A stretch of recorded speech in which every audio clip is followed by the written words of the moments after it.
Olá, pessoal. Sou a professora Carolina D'Agostin, professora do Rico Domingues Concursos, professora de Direito Constitucional da Casa. Hoje eu vou dar uma dica para vocês sobre competência administrativa prevista na Constituição Federal. Nós temos dois tipos de competência, a competência administrativa e a competência legislativa.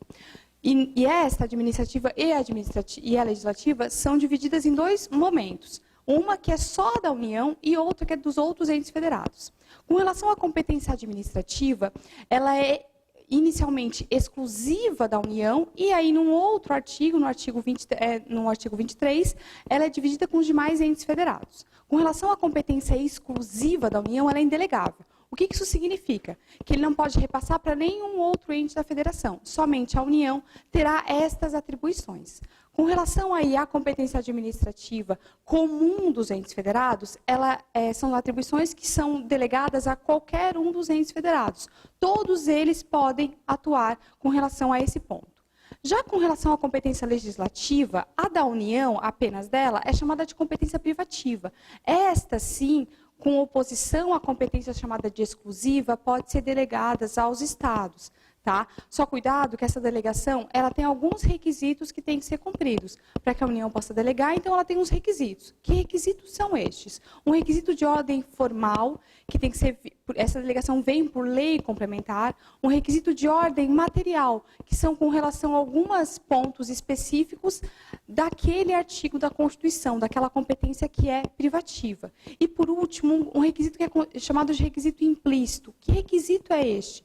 Quando a União decide delegar uma matéria, ela precisa delegar essa matéria para todos os estados. Não pode escolher um ou outro estado para delegar essa matéria. Apesar da Constituição não prever isso explicitamente, essa presunção decorre justamente da equidade entre os entes federados. Um segundo ponto é a competência chamada de competência concorrente para legislar sobre determinadas matérias. Essa competência é só atribuída a 3 entes federados, à União, aos estados e ao Distrito Federal, apenas com relação à competência estadual dada a esse ente federado. Cuidado que os municípios não estão incluídos nessa competência concorrente. Tá? E aqui a gente tem uma diferença. Lá na competência administrativa exclusiva, a gente não tem uma distinção entre o que compete à União ou o que compete aos outros entes federados.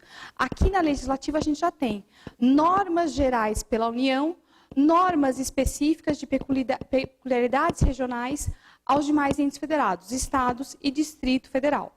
Logo, aqui a gente tem que distinguir normas gerais, União, normas específicas, Estado e Distrito Federal.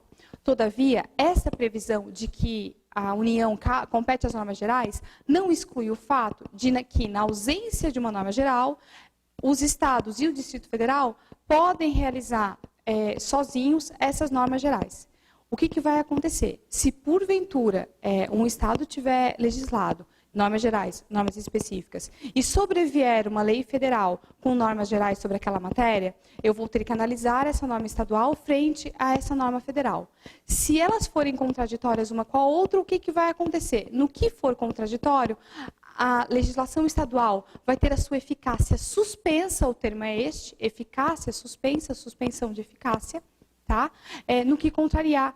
E aí se aplica nesse ponto a legislação federal exclusivamente. Bom, era isso que eu queria passar para vocês, uma diquinha de competência administrativa e legislativa na Constituição Federal.